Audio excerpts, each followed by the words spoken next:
we're going to Fallujah. You don't know that it's about to get turned up. Bro, we had no idea how bad it was gonna get. Yeah. The Marines said, we're showing up.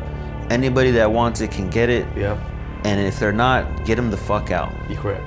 I'm knocked unconscious, maybe for a second, because the Humvee is on fire. Like, I don't know if I've ever cried that hard in my life, being a pallbearer for that buddy of mine. My own shift was like, hey, I do need help. I can't do this by myself, and I owe it to my loved ones. And just in an innocent, like, question, one of them asked me, like, Daddy, are you mad? Like, just, you know what I mean, oblivious, not really knowing. And I'm like, yeah, I am mad. All right, welcome to The Shift. Today's guest is Anthony. Anthony is a Marine veteran with quite the record and experience with his time in service. Now he helps veterans through various benefits and different things that the military offers still after service. I'm really excited to have you on the show today. Appreciate it, boss. All right, let's introduce everybody to you. Where are you from? Anthony Zambrano, born and raised right here in San Diego. Early childhood, who are you living with? Biological dad was always in the picture. Biological mom wasn't. Stepmother was the one who raised me, and that's the one I called mom. How soon did she come into the picture? 5 years old. 5 years old. Yep, so 5 years old, that's the woman that raised me. Okay, and growing up, how were they as parents with you guys? So my dad, used to ride motorcycles with the Hells Angels, so he was a pretty tough man, very strict. But my stepmom was that loving embrace, that protection. You know what I mean? When he would lose, his shit, or when he would go in on us, he, you know what I mean, would discipline us in like a physical factory. Like some kids got spanked, you know what I mean, growing up. There was a point where like he wasn't even using the belt and he was like pounding on us with his fist. Really? You know what I mean? Like full on, just full beating on. your ass. Boom, boom, boom. And boom. how old are you?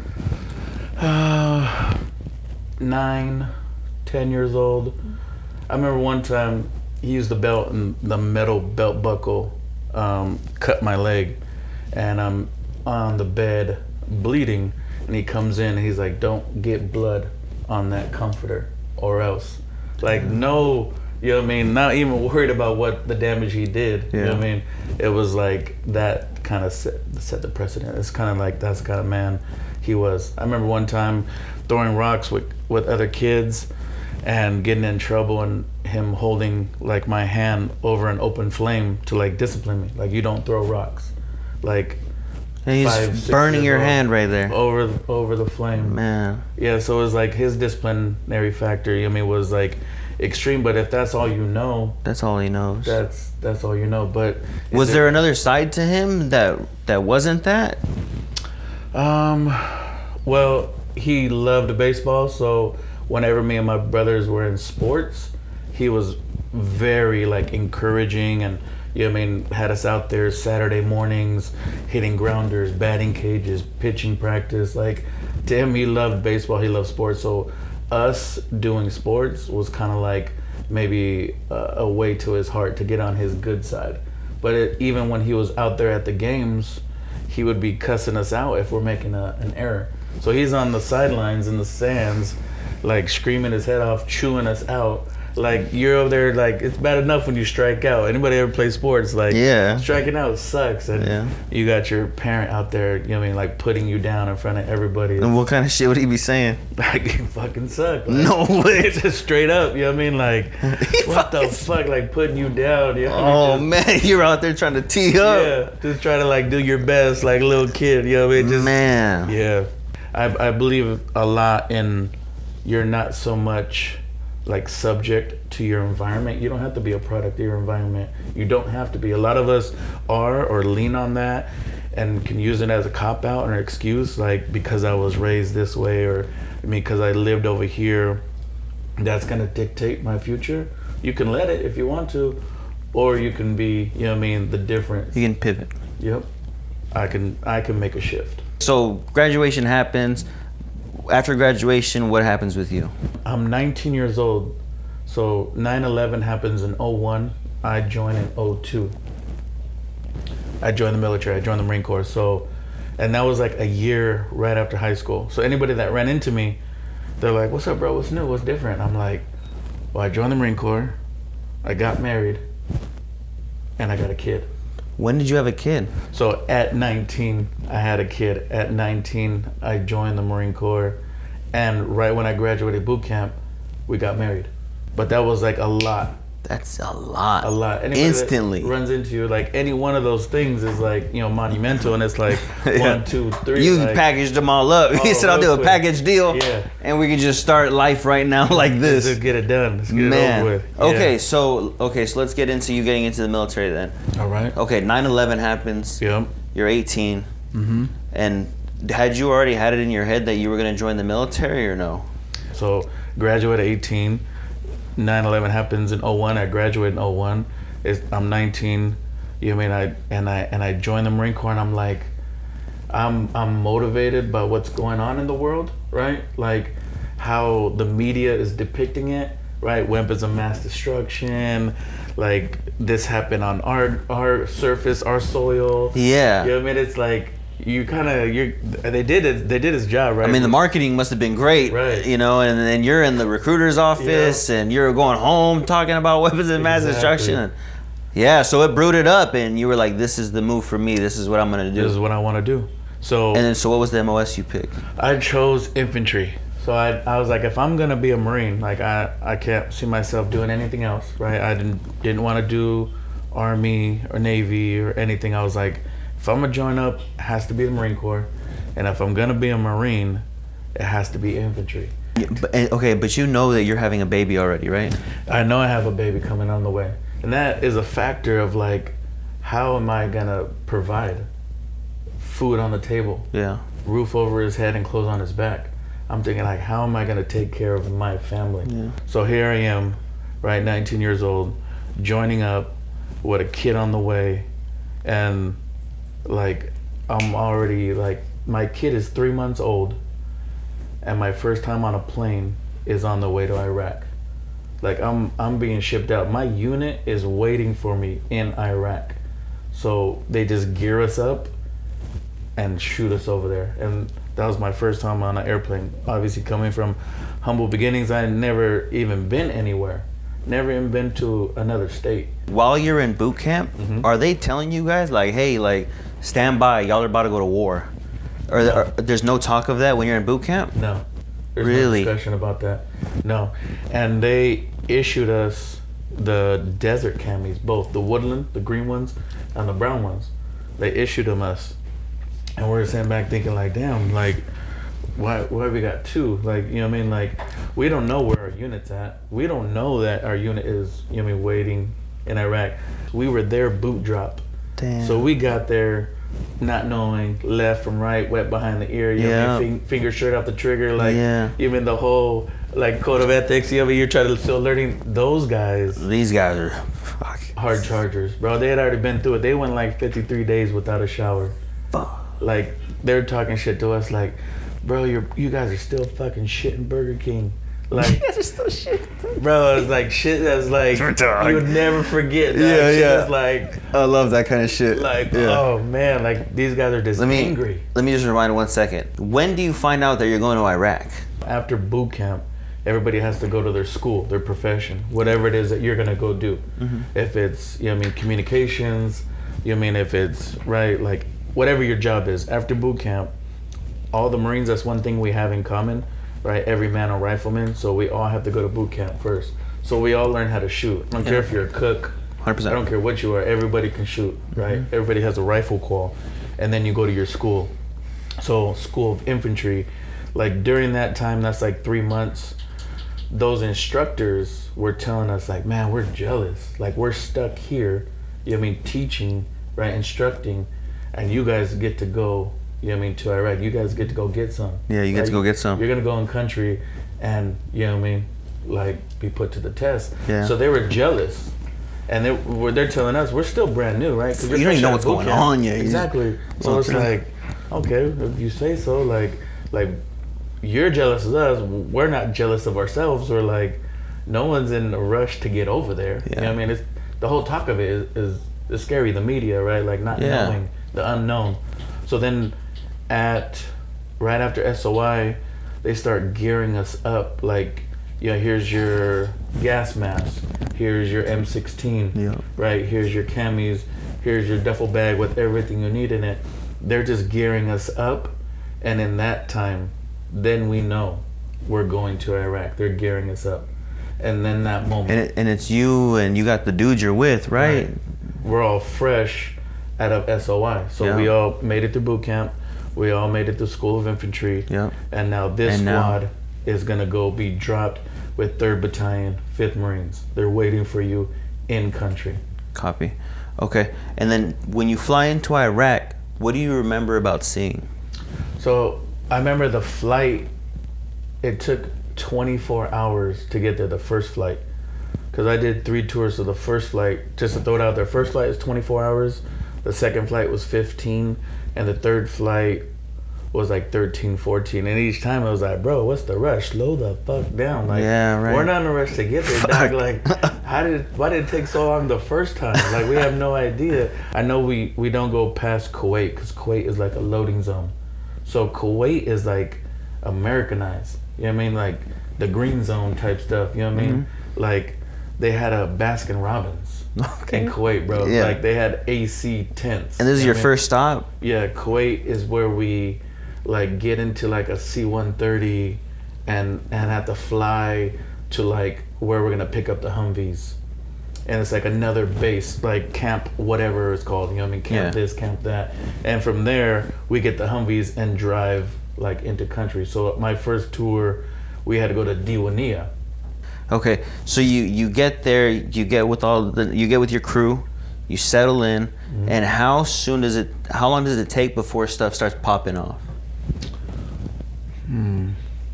We're settled in maybe a couple weeks, bro. Like you're like get familiar with the area. You're already getting like briefs, you know what I mean, who you're looking for, you know what I mean, what you're looking for, and then we're punching out. We're punching out in Humvees. We always punch out 5 Humvees deep, and we're going and we're like clearing buildings. Sometimes we're looking for high valuable targets. You know what I mean? The people that whoever you're looking for. Wherever they tell you you're looking for. Go to this building, you know what I mean, go clear this area. And we didn't really get like much action. The scary part is being there. So that first tour is pretty, like you said, there ain't much action. The experience of I'm in here is just enough, and you're going through the shit in Iraq. You're like, I'm gonna fucked up here in Iraq, but there ain't no firefights, like none crazy that happens on that tour. No. Okay.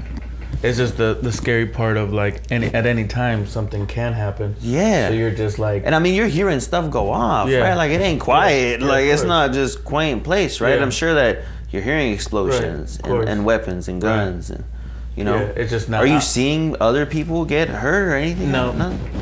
Okay. We're more like it feels like a security. Just keeping the program personnel. going. Yeah. Okay. So then, how long is that first tour? First tour. Each tour is supposed to be 7 months. So we got there and they had already been there. That first tour was like 4 or 5 months. Okay. Before we get to come back. Okay. Back to the States. Come back home and how's the family? How's the kid? Yeah, so I leave and my son's 3 weeks old. You know what I mean? I come back and he's 4 months. Like, you know how fast kids grow, right? Of course. A 3-week-old baby and then a 4-month. Different kid. Like, he doesn't know me and it's tough. And you gotta swallow that pill, like get your mind wrapped around that. Like, he don't know you. You were a fucking stranger to him. So how long is it before you go out on your next tour? I think it was like 9 months. That's pretty quick. 9 months, yeah. In my head, I mean, I don't know, relatively speaking, but it is quick. It is. In any fucking timeline, that's quick. You come back from Iraq, train 9 months, and it's out again. Yeah. Okay, and then what is it like when you're getting ready to go on this one? What's the talk? So, the second tour, we took over the city of Fallujah.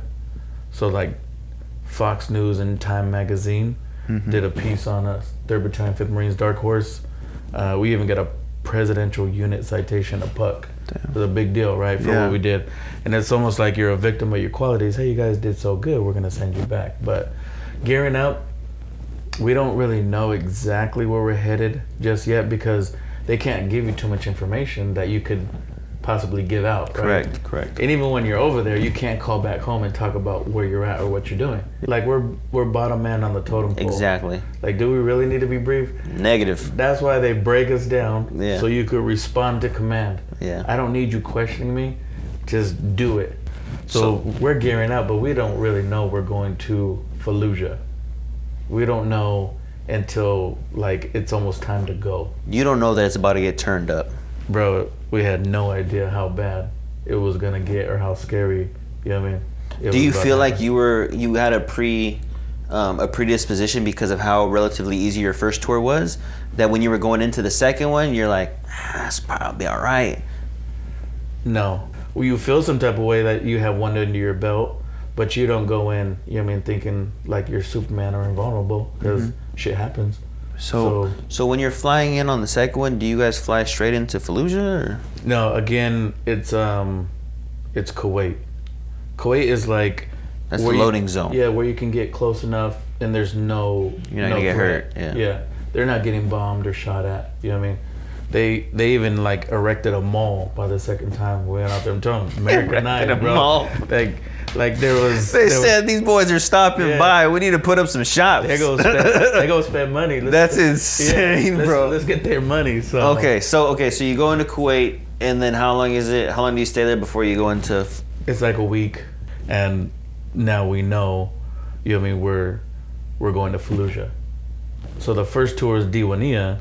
Second tour is Fallujah, and that's at that time, it's their last like stronghold of the city, right? So we give them the heads up. It's like we prep them. We prep the city. We let them know we're coming in on this date, and anybody that's here is gonna get it. So if you don't, you know what I mean, want to see us, leave now, and anybody that remains, you know what I mean, is like the bad guy. That's kind of like a double-edged sword by letting them know. One, it makes people like, hopefully they can leave. People that are too poor can't. But it also gave the people the green light from Jordan and Syria that wanted to come get some. Like, oh, the Marines are coming. You know what I mean? You can meet them here at this date. So people at the same time are leaving. There's fucking people are coming in. Yeah, getting ready. So that's like the beginning stages. So that's how the whole fight in Fallujah started. That's how it's set up. Yeah. The Marines said, we're showing up. Anybody that wants it can get it. Yep. And if they're not, get them the fuck out. You're correct. Yep. Wow. And we prepped the city. Like we're shooting, you know, Mark 19, 50 cal, M1, A1 Abrams are dropping, you know what I mean, tanks, boom, boom, boom. Like we're prepping the city a day before we even go in. Yeah, we're just peppering that thing. Just peppering that thing? Yeah, just hitting it up before we go down, you know what I mean, and we clear every house. We get online, all the Marine Corps with the Army. We get online, and then we had like phase line green, phase line red, phase line yellow. So once you hit your phase line, that's where you would stop for the day. But everybody's on a different block, right, heading towards the same phase line. Some people have more resistance than others. Mm-hmm. Some people might drive a straight line, get to phase line, like, hey, we didn't get nothing today. Someone else might be on the first block, like, shit is hot. God. Like, bam, bam, bam, bam, bam. And you don't want people to get too far ahead because, like, those sectors of fire. You know what I mean? Like, if someone's meeting contact, you know, bullets are flying and someone else is too far ahead. So that's why there's certain spots like, okay, we stop here and everybody gets online. Day one after the warning, when the Marines say this is the day it's going to start, how does that go for you? Oh, well, it's exciting, I guess, in the beginning, because we don't feel like we're in danger yet, and there's a bunch of us, I mean, in numbers. You feel like that strength, right? Like, look at me and all these Marines, like, all, you know what I mean, together. We're not, like, in the middle of it where we like don't know what's behind us or to the right, to the left of us. You're still on the outside, you know what I mean, looking, and we're all, you know what I mean, laying down rounds. So you're feeling kind of superior. You're feeling like, man, like we're the shit. Yeah. Like look at us. Like this ain't scary at all. But we don't know what's waiting for us either once we get down there. So it's kind of preemptive, and it's more of a positive mindset because nobody has died yet. Yeah. Nobody got injured yet. Nobody has been hurt yet. So everybody's still fine. So then what kicks it off? When it's go time, when before the sun comes up and we're like, hey, we're punching out at 0 dark 30. We're all getting down there and we're about to get dirty. We don't know who's waiting for us. We don't know how much resistance we're gonna run into, right? We're thinking like, oh, we let everybody know. Hopefully they get the fuck out, and nobody's waiting for us. So we clear every door, knock on every single door. We clear that whole city in 2 weeks. Fuck. Get online with the army and just push and push and push. And someone might have owned that house, during the day, and like we're, laying out our sleeping bag, like that's our house at night. Yeah. There's like dead bodies in the courtyard. We just throw like a blanket or a rug over them. Like go outside, you take a shit, and there's dead bodies right there. Yeah. Like it's normal. Yeah. You're sleeping in somebody's house, like you see pictures. Fuck. You see their glassware, you see their their cupboards. Yeah, he's in their home. Like someone in our home. Yeah. Right here on the streets of Spring Valley. Yeah. Strapped up, and there's like, this is where I'm sleeping at night. That's it. That's where you lay your head down for the night. And you get up and do it again the next day. Yeah. When the first person gets killed and he's dressed just like you, and the body's limp and the legs are going ways that they're not supposed to, you know what I mean? That is when the first like moment of like fear or this shit is real sets in, or like that could be me. You know what I mean? Because we all look the same. So you're looking down at a dead body wearing the same uniform as you, same Kevlar, same flak jacket, same boots, and he's lifeless, right? Legs bent all the wrong way. And it's like, fuck, that could be me. Yeah. When the first Marine dies, then it's like... When did that happen for you? When did the first Marine die, or that you remember that affected you? It was like a couple days in when we lost that first one. We lost 19 bodies. It's crazy because you might be going in a door, or your Marines are going in a door. You know what I mean? And they're kicking it in. Sometimes there's sandbags and like automatic weapons, like RPKs, like Russian automatic weapons, waiting for us as we're kicking down doors. So you see Marines going in and bullets flying out. But there's never a situation where it's like, oh, there's fire. Well, I shouldn't say never, but for the most part, it don't matter what you're seeing coming out of there. We're going in. You're going in. Because it's mission first, troop welfare second. So whatever it takes. Yeah. So if we need to take this house, We need to take this house. Yeah. So, that's when people die. And then you move on to the next house. You move on to the next block like nothing happened. And it was tough when you come across a house when people are trying to surrender and you just lost a Marine 1 block back. It's hard, to flip that switch Turn it on and off. Yeah. So there's shit, that the news doesn't cover of shit that we've done, where it drop weapons. Like, we're not taking no prisoners today. Ain't nobody surrendering. You've seen brains up close, like not in a movie. You've seen some motherfucker's head blown wide open, wearing their white man dress. And then we'll just take an RPG, RPK, AK-47, just drop it and move on to the next block. Fuck. Like, we ain't taking nobody's surrendering today. And that's just life, bro, because it's hard. Like I said, to turn that shit on and off, it's hard. Like, you just lost somebody. Like, yeah, that's the worst possible situation that's happening next to you dying. Yep. Is that your brother just died. Brother. Your fucking brother just died. Yeah. And you can't turn it off. No. Like, and that's why it's even hard when you come home, because after all the shit you've been through, you're supposed to turn it off. yeah. Right. It's almost like for your safety, you can't turn it off. It's like you said, at the next house, you don't have time to play and think about, are they surrendering, are they not? Are they aggressive, are they not? You got to make it home. And they're not in uniform. It's not like you can identify the target or your enemy. They're all dressed the same. It's going bad fairly quick. How long does it take for you to get desensitized to the killing? Us being killed, you don't get desensitized. Not you to being it. killed. Them being killed, we really don't give a shit from day one.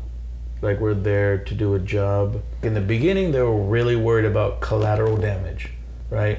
Like, we didn't want to destroy the city. But it came a point where, like, if we're taking fire from a building, we'd just call in a 500-pound bomb. And bro, we, like, specifically my Humvee rewrote the fucking book on danger close, because we were calling it in, and then like we would just like reverse back and just wait for this motherfucker, like, You fucking call it in and watch Yeah. it happen? Holy and shit. have like debris landing on the fucking Humvee and shit, bro. Like, danger close had like a different meaning. Danger close had a Yeah, different meaning, bro. you were supposed to have so many feet. Yeah. You know what I mean? Of clearance. Oh, man. But there was points where like, They said, fuck the city. They were like, if they got one gun in there, yeah, fucking knock the building out. Yeah. They won't ever shoot from that again. exactly. We don't know how many guys are up there. Yeah. We're taking fire from it. We've lost some Marines. And right, doesn't it sound better? Like, why send a Marine where you could send a bullet? Yeah. Yeah. Like, fuck the city, fuck that collateral damage. You know what I mean? But there'll be times where we just lay into, you know what I mean, a window with like the Mark 19, the automatic grenade launcher, just boom, boom, boom, boom, boom, just boom, boom, boom, bro. Jeez. It's just like shit like that is like, we're gonna fuck these fools up. Yeah. Like, we're gonna win. And you guys had all the ammo? Like, you're just, it's Yeah. endless. Yeah. The round. Re-up. Fuck. Yeah. At any point, are the higher ups telling you guys, like, hey, we've completed the mission? Yeah, once we get to like that third phase line, that was like the goal. We've pushed through the city. Yeah. So we're done. We completed our mission. We took over the city of Fallujah. Yeah. So we're at the end of the tour in Fallujah. Mm-hmm. You guys are wrapping up and heading back home. Yep. How was your guys' mood coming back home? Tired. We felt depleted. We're ready to come back home. We lost 19 Marines just in our unit alone. And man, just real quick sidebar, one of the Marines I remember, he died the day his son was born back in the States. What? And never even got the phone call. Like, wife was in labor. It's crazy. You know what I mean? Just little things like that. But we're ready to come home. So that was a different feeling after the first tour coming back home. Like, going through some shit, you know what I mean? And making it. Coming home after that, like, to your family. Like, we're coming in on a bus like you see on the movie, and people got the signs, you know what I mean? Like, welcome home. Yeah. And you got your loved ones there, you know what I mean, to embrace and hug and love. You know what I mean? It's like no other feeling. It's kind of hard to describe, you know what I mean? Being away, going through some shit, losing Marines, finally making it back home to your loved ones. It's like, you don't want to leave again. Mentally, how are you doing, and how is your attitude at home in this period? I think each time, right, it kind of chips away at you. Like, I don't think like the human brain is designed to like deal with the things that we've seen and the things that we had to do. So you come back and again, you're supposed to flip this switch off, right? You were just gung-ho, right? Going through the streets, you know what I mean? Running and gunning, and then you come home and everything's supposed to be like copacetic. But obviously your mindset, it's hard to deal. It's hard to deal with maybe little things that you might be able to handle, things that set you off. You know what I mean? Because the PTSD has set in. You just don't know it yet. You just don't know it yet. Post-traumatic stress disorder, right? We don't even really know what PTSD is, right? We don't know what damage has been done to us, you know what I mean, to your brain, to your soul, to your being. So it's you don't really understand why you react certain ways. You don't understand, you know what I mean, why you're quick to anger. And not to make it any better, bro, like everybody in the Marine Corps, like infantry, like more than half do steroids. So Now- were you using steroids? Yes, bro. Like, it was like common. When It did was you like, first start using steroids? after that second tour, like I was more of a senior, right? And all my buddies, we were all doing it, all of us. And it was like our seniors, the people that, you know what I mean, above us, that kind of like introduced it to us. You know what I mean? Wow. They knew where to get it. Yeah. They knew the different types. How to use it? Yeah, go get it in TJ, you know what I mean?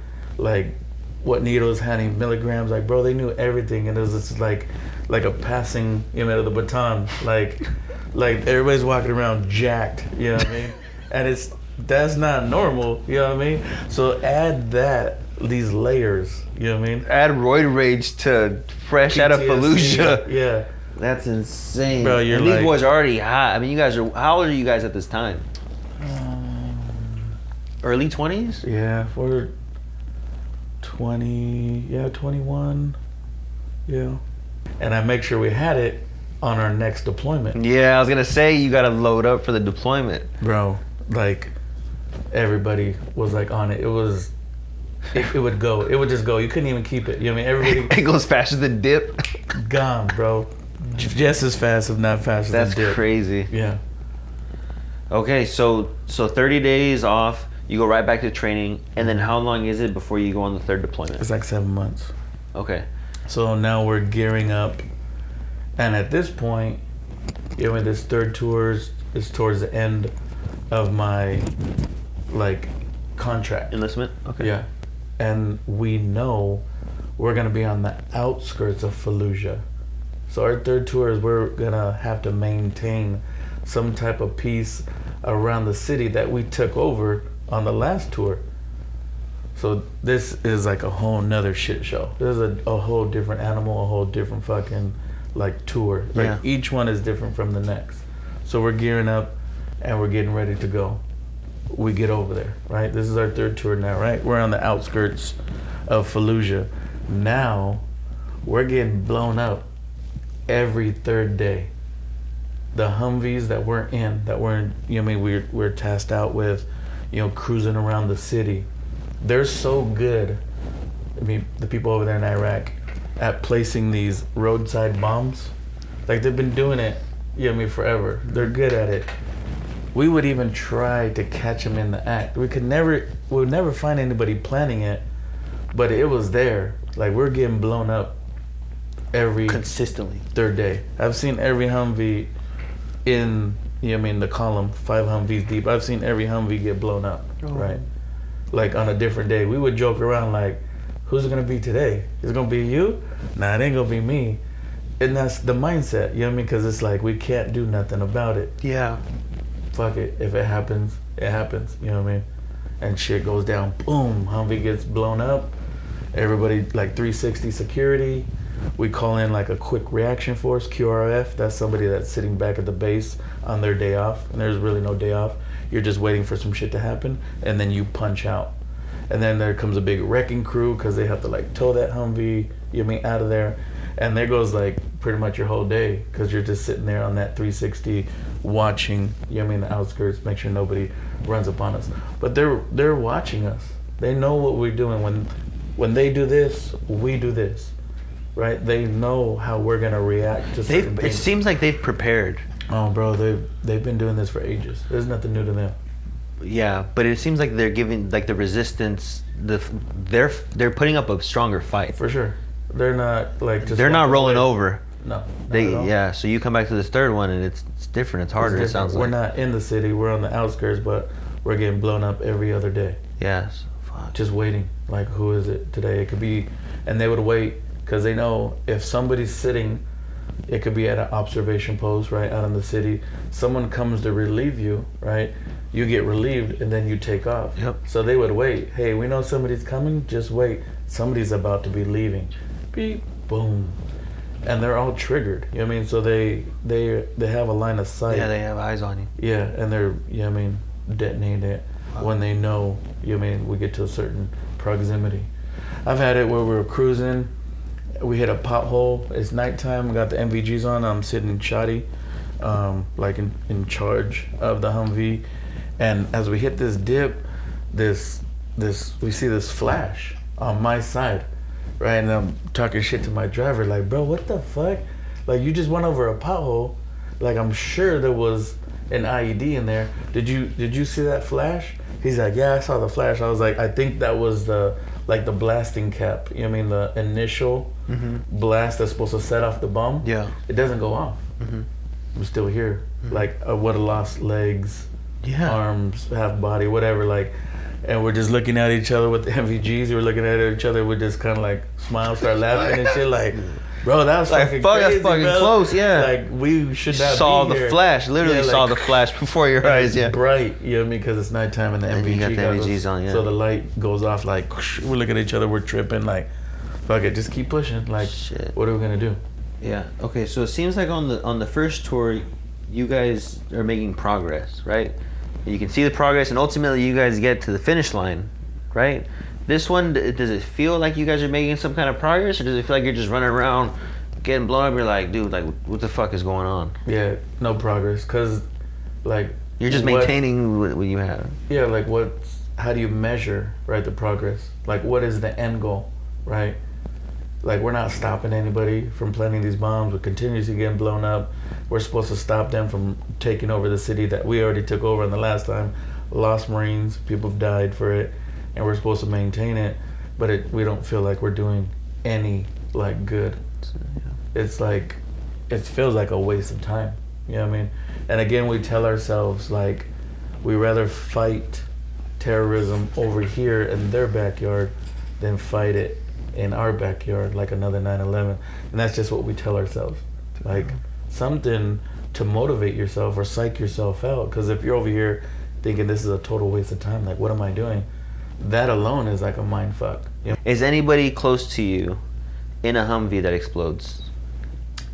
Yes, 2 different times. One buddy that was a really good friend of mine, we went through all 3 tours together, so we're there on that 3rd tour together. He gets blown up at a different location, like driving up like a dirt hill to like an observation post, so it's high up so we can kind of see some overwatch. And as he's going up that dirt hill, boom, his Humvee gets like flipped over. The way that those IEDs, like, they're so strong, right? The concussion. So I like to tell people to give them like an example. So anybody that loves watching football, like, when a quarterback would get sacked by a big linebacker, right? He gets rocked. Or a wide receiver that's laid out in the open. Boom, they get rocked. And we've seen them get laid out. That's like a level 1 concussion, like laid out, right? These IEDs, like, a kid, a Marine gets hurt, gets blown up, lives to talk about it, but it was a level 3. Like, it separated his, like, brain, like lining from the skull. Yeah. Like, 21 years old, like, vegetable for the rest of his life. Like, that's the sheer force of the IED. So it doesn't even have to blow you up.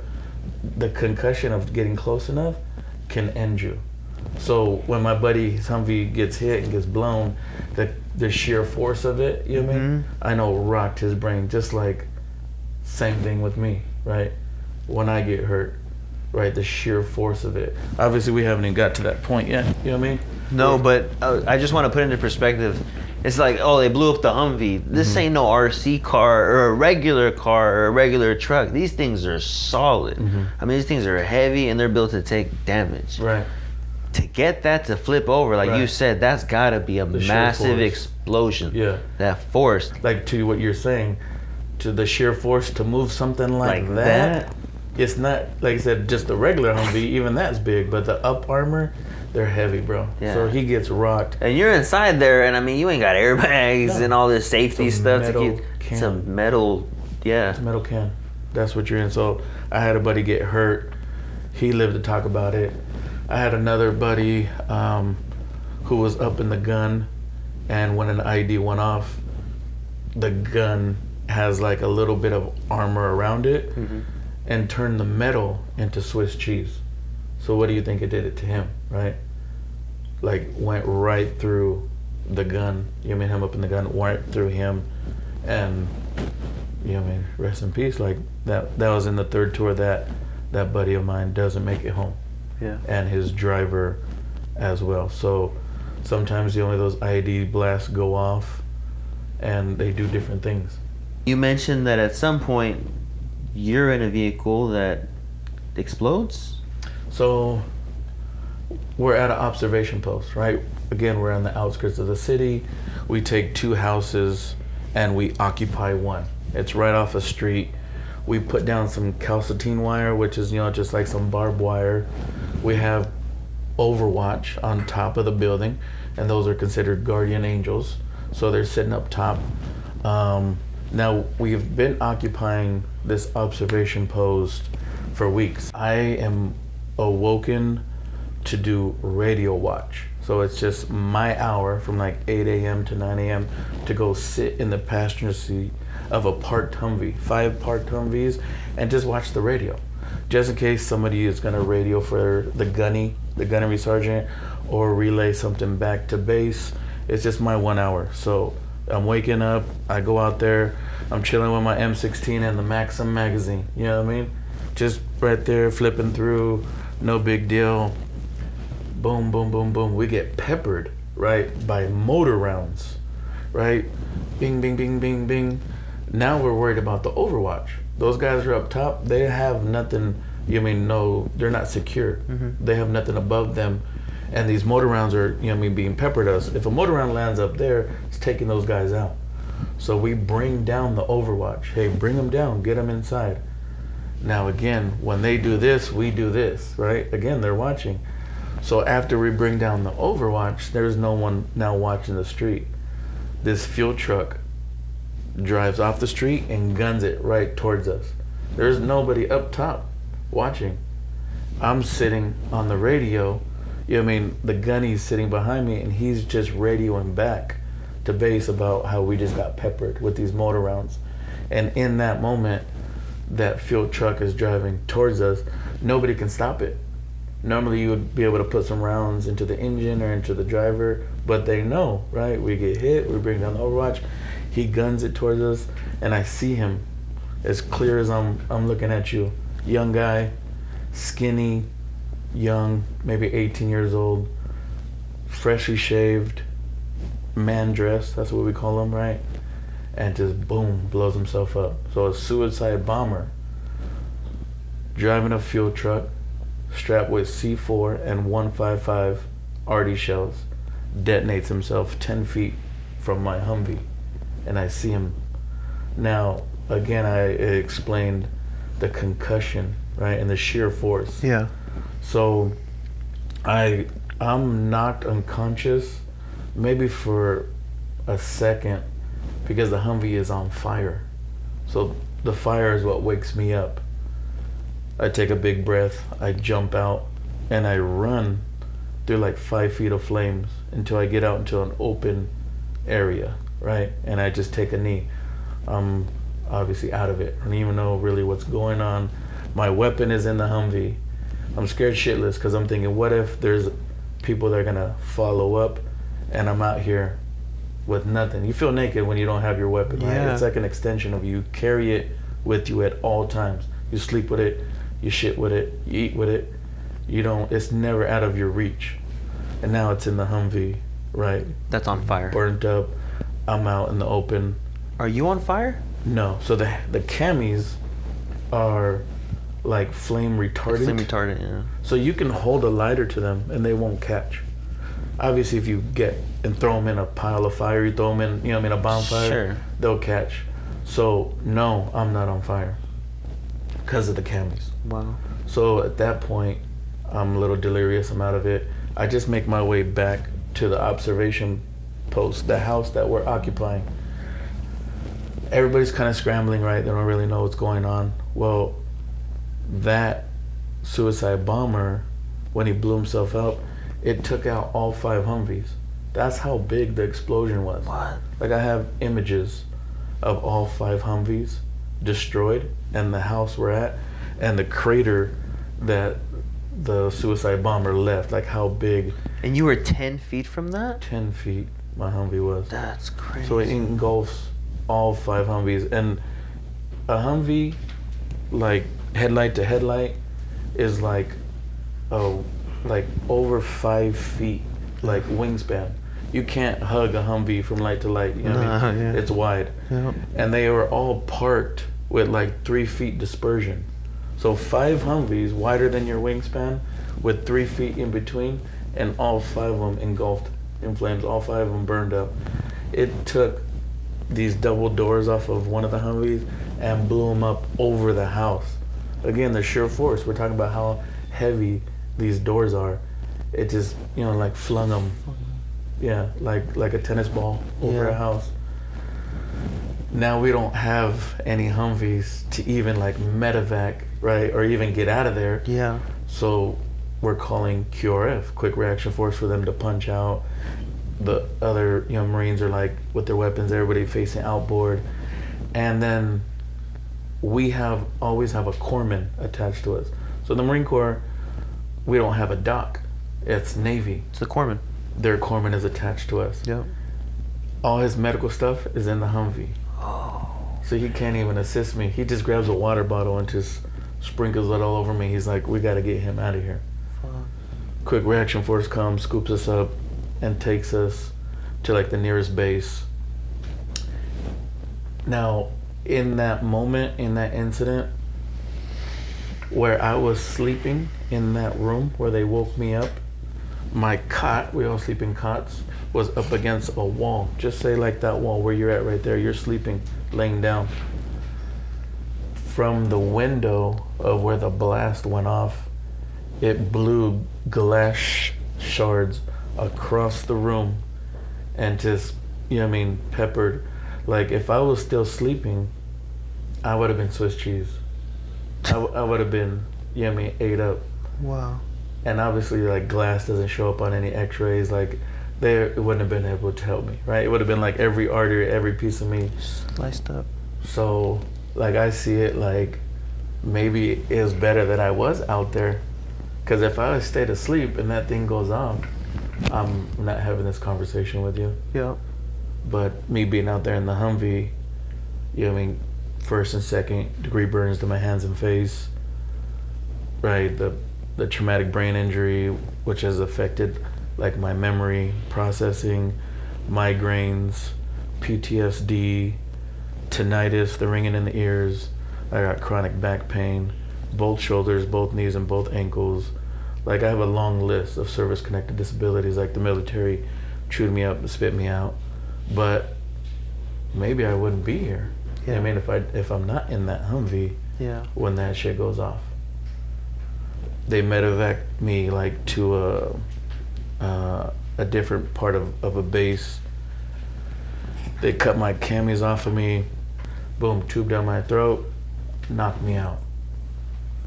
I don't wake up until like I'm in the belly of a C-130. I'm in an airplane with like a bunch of other injured people with the IV.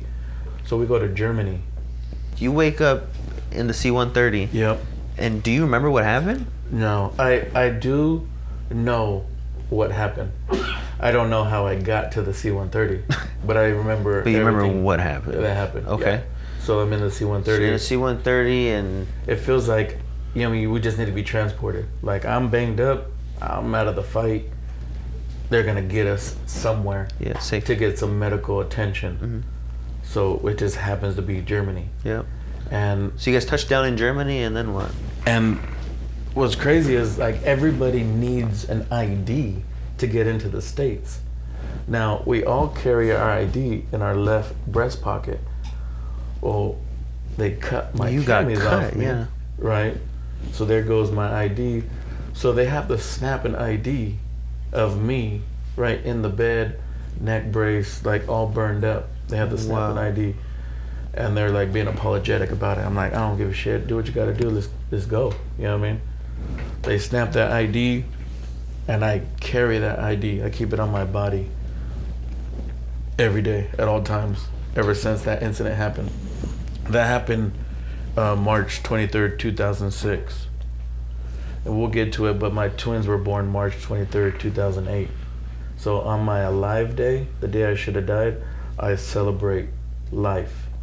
The day my twins were born. That's but crazy. My wife always remembers like my alive day. I don't even think about it, you know what I mean? but she will like give me a little cake or like make it a thing. So even though it's the baby's birthdays, you know what I mean, it's like, babe, this is your life day too. The day you shouldn't be here. And she loves that number 23. To her, she sees it everywhere. I love it because of Jordans. You know what I mean? I love the number 23. But to her, my daughter's born on the 23rd too. Yeah. On July 23rd. I'm March 7th. The twins are March 23rd. Yeah, bro. I wake up in Germany. They snapped that photo. From there, I go to Texas. I've never been to Texas, bro. I've never been anywhere. You know what I mean? You've only been to Iraq. I've been to Iraq, bro. I ain't never been anywhere, never done nothing, bro.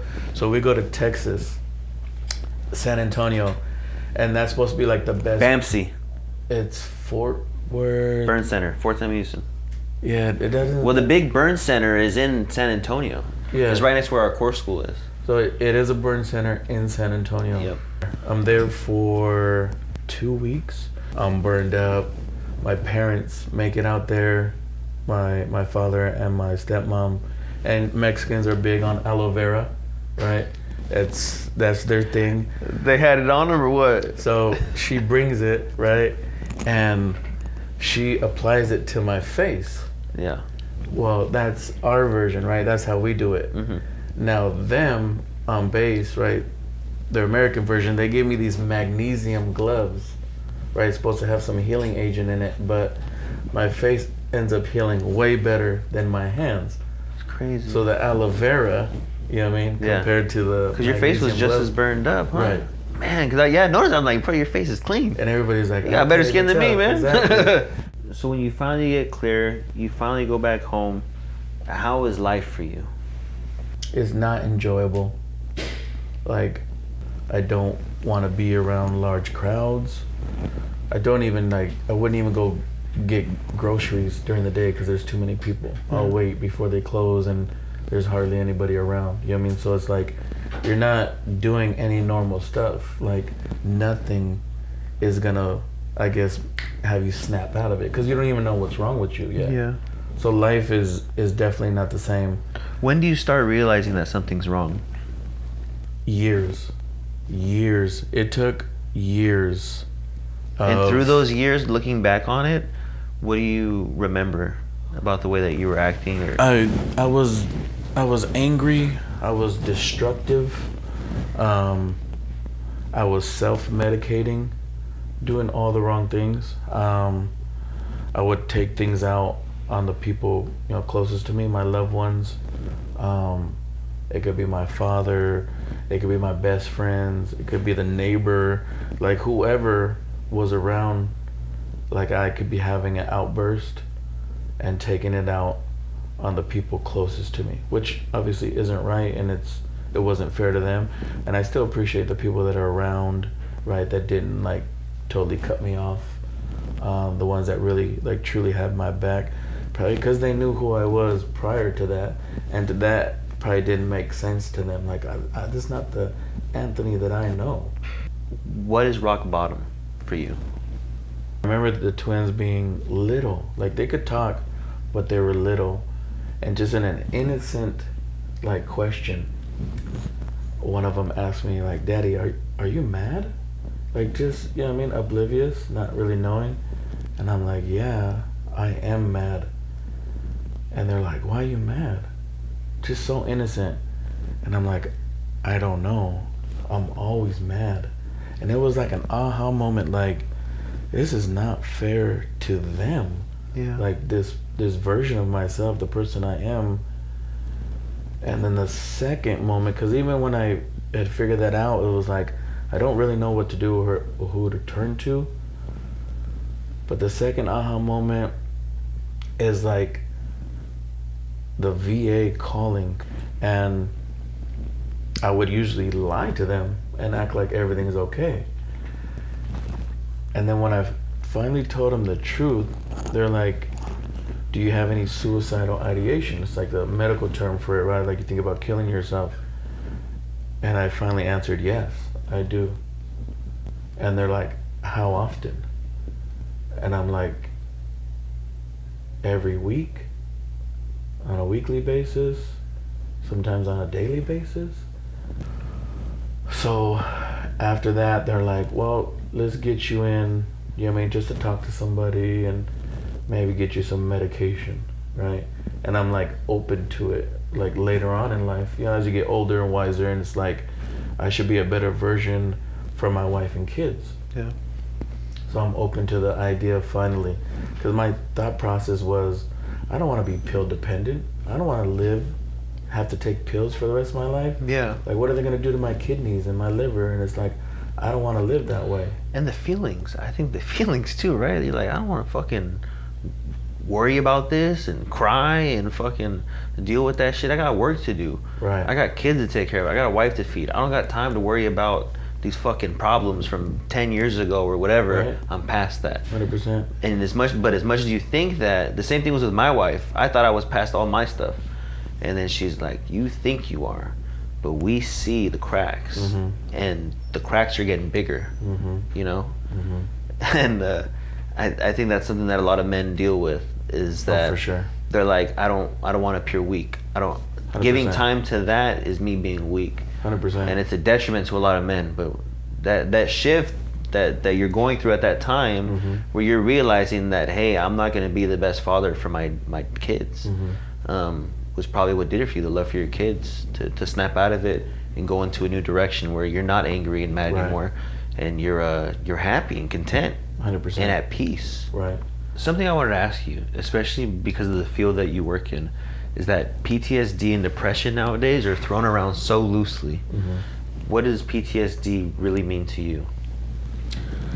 Now, PTSD, like before, my thought process was like, oh, it's only pertains to like the military and veterans. I didn't have like a broader, you know what I mean, perception that even a female that struggles or deals with an incident, it could be something like rape, like they have PTSD. Anything traumatic, you see, you know what I mean, somebody get killed in front of you, a bad accident, you could have PTSD. So before, PTSD for me was like, oh, only people that really been through some shit, and it's probably people in the military. Like, it didn't occur to me like, man, anybody and everybody can have PTSD from so many scenarios and situations. So that looks different for everybody and how people cope with it. You know what I mean? So I think PTSD has such a broad, you know what I mean, spectrum. Like, I don't reduce anybody's situation or incident or what they've been through. I don't ever try to compare myself to others. Something a lot of people don't think about, right, is that not only are you losing Marines when you're out at war, but when you come home, you're losing Marines as well. How did that play out for you? That same Marine, the same buddy that made it through all 3 combat tours with me, he gets blown up at a different location, rings his bell, he makes it back home, but he's not all there. So when he would call, right, the best I could do, I felt like, well, I'm just gonna be like a shoulder or an ear, you know what I mean? I'll just hear him out. But the things he would say, man, it was like, it didn't make sense. He would talk in like tongues, or like the devil's language, like backwards. Really? He thought like the FBI was after him. He said he discovered some underground tunnels, like from TJ to San Diego. Like, the things he would say, and I don't even know how to respond, and I don't even have any resources to give him. I don't know what to do or what direction to point him in. You know what I mean? And I just thinking like the best I can do is just listen to him. I'll always pick up the phone when he calls, even if he's talking crazy. It got to the point where he, I mean, obviously didn't tell anybody, but it got so bad that he killed himself. He took a double barrel shotgun and blew out his chest.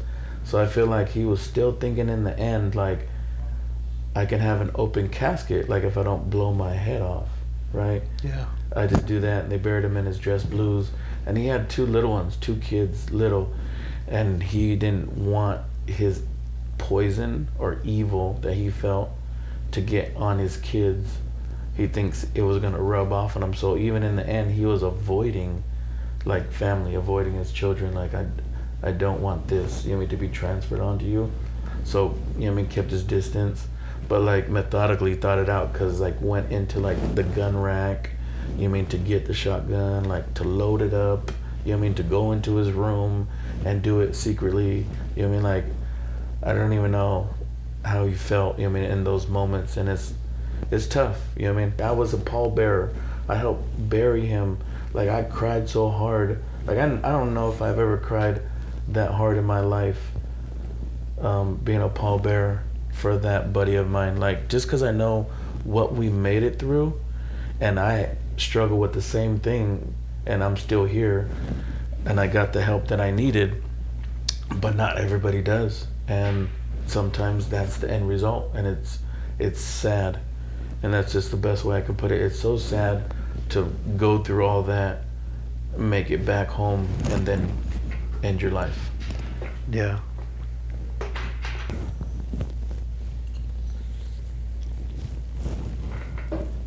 I'm not gonna lie, I'm kind of speechless after that. All right. So when do you start going to college? I'm like, you know what? I want to join one of those 3-letter agencies.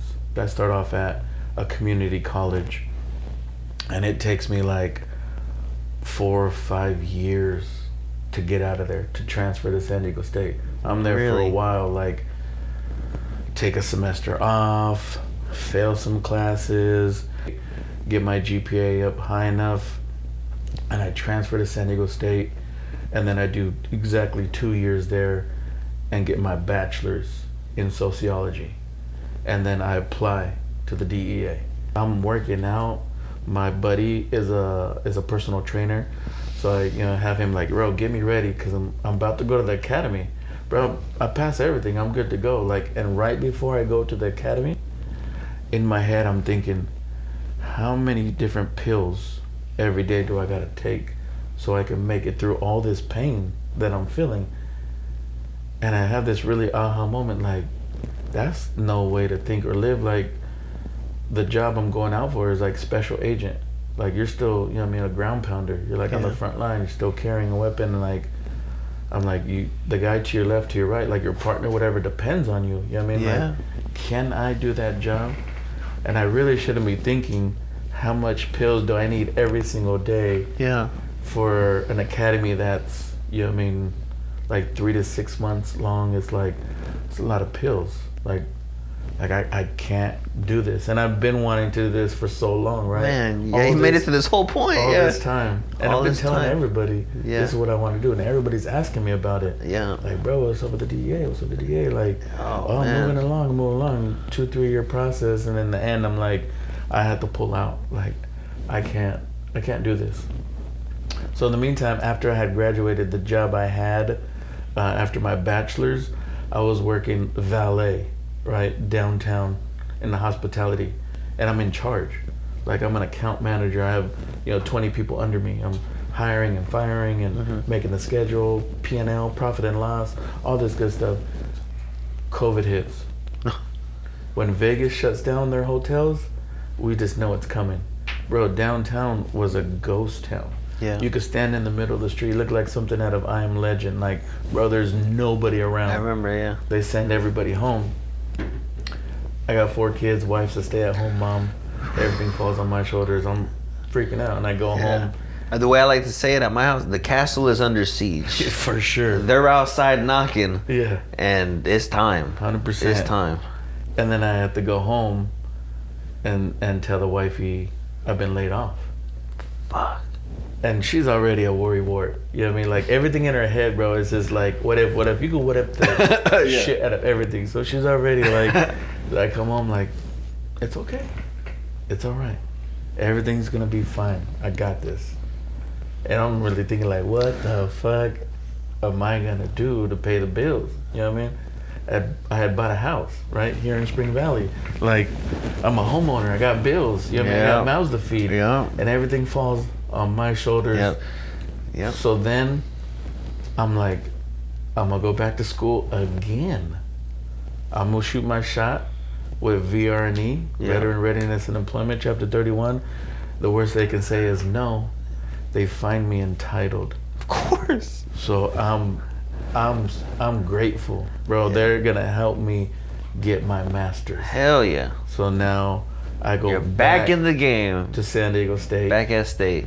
So you're back on? I got 3 incomes. We're gonna be okay. Yeah. And then we're getting those fat stimulus checks, you know what I mean, along the way. And I got 4 kids and we're getting fat checks, you know what I mean? Yeah. But I'm doing I'm just paying things off, bro. I'm paying off credit cards. Hell yeah. I'm paying off cars. Resetting. I'm paying like this. Utilize this like the best way possible.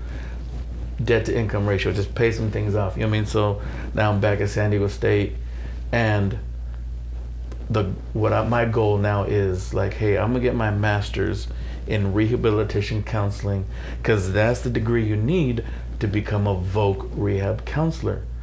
So you manifested this exact job. That's what I'm doing. Because you have that exact job now. That was the goal. I made it happen. That's crazy. Getting that master's from San Diego State in rehabilitation counseling got me the job at the VA, and I was hell bent like, I'm gonna do whatever I gotta do to get into the VA, because it's not easy. Yeah. Right. What do you want to be remembered by? A good dad, a good friend, a wonderful husband. I think being a good friend to so many people would be awesome if people hold you in that regard. So I want to be remembered as like a good friend, a good person. That would feel good. Even to be remembered, period. You know what I mean? Like they say, like you're not remembered past like the great grandfather. Like we all remember our grandfather, but does any of us know our great grandfather? So like 2-3 generations removed, bro. It's like that's it. You're not even a picture on the wall anymore. Yeah, you're not. They're gonna sell your house. All your stuff. Yeah, it's gone. Yeah, I think that's a great thing to be remembered by, and I think that defines good men that not only say like, oh, I want to just be a good father, I just want to be a good husband, a good brother, but a good friend. Mm-hmm. And that's like, I think it's missing so much. And I look at a lot of older men, people like my dad's age, no friends. Mm-mm. Nobody calls. Yeah. Nobody checks up. Yeah. And they don't check up on nobody. Right. And but that growing up, you had friends. Yep. High school, mm-hmm. work, whatever, and they just fall off for whatever reason. I think it's that thing of not wanting to reach out and look weak. Mm. But I got friends really close to me, man, that call me and check up on me, and I check up on them. Yes. And I'm like, how are you really doing, bro? Right. Don't just pick up the phone and tell me you're doing good. What's up? And then they really, tell me what's going on, and we're there for each other, and we can help each other out. Yeah. I think that's really what separates a good man. Yeah. Is when not only can you be there for your family, but you can be there for friends in a real way. What message do you have for any veterans that are currently in the darkness? Do we think like, oh, reaching out, like we mentioned, reaching out equals weakness? It does not. You do not need to do this by yourself, and reaching out does not mean weakness. And I think part of reaching out, because you can reach out and say, I need help. And like, what do you need help with? Well, I'm depressed. I can't get out of bed. But you're not telling the full truth. Mm-hmm. You're not saying, I've been thinking about killing myself for the last week. Right. I can't stop drinking. Right. I've spent all my money. It's gone. I don't care anymore. Yep. So I think, and it goes to what you were saying earlier, that you weren't telling the full truth when they're calling on these checkups and these 100%. Questionnaires. So I think something else that veterans particularly should take into mind when they're reaching out to get help is to tell the full truth. Tell the truth. Just tell the truth, especially if you're talking to somebody that's there to help you. Right. Everything's confidential. It's safe. Mm-hmm. Tell the truth, reach out, and get proper help. 100%. Like my own shift was like, hey, I do need help. I can't do this by myself, and I owe it to my loved ones, to be a better version of myself. And so much has came from that. Like I just bought my second home. Like I started a small business, right? Like a semi truck and a trailer. Like I rent out my boat on the weekends. Rent out my boat on the weekends, my man. Like it's getting into this Airbnb thing, like renovating the condo for tenants. Like I'm about to be a landlord. Yeah. Like so when people are like seeing the good and like telling you, like, bro, you motivate me. I've even had one of my sisters just recently tell me, like, older sister, like telling me like, bro, you motivated me to, like step my bars up. I want to go do this, I want to do that. So like the positivity that I've seen by taking care of myself is like, if you see, again, positive results, it's like, I'm gonna keep doing what I'm doing. Like, I got a good job, you know what I mean, got tons of friends, you know what I mean, love my family, love get-togethers, you know what I mean, love my kids, like, want better for them, want better for myself, want to level, it's like, I want so much more, Yeah. bro, and it's like, I remember the dark times, and I'm so much appreciative of the now, of the here, and you know what I mean, like, a lot of us come from humble beginnings, food stamps, you know what I mean, so it's like, to get where we're at was like no handout, Yeah. you know what I mean, just hard Just work, hard bro. work. That's Hey, it. hard work and dedication. Hard work, dedication, just grind, bro, you know what I mean, but if you're in a better place mentally, you can take on the world. I remember hearing that growing up as a kid from older heads, and they'd be like, you can't take care of everybody else until you take care of yourself. But like you said, as you get older and the wisdom comes, and you know, Yeah, you start to see that that's really true. that's it. You know, Positive but you're a results. true example of the shift. Probably one of the biggest ones I've ever met in my life. Thank you so much I appreciate for it, bro. coming on the show and sharing everything with everybody and everything that you've done. Yes, sir. And hopefully we can have you back again to chop it up more, man. Yes, sir. But that's it. We'll do it. That's a wrap, bro. God, man.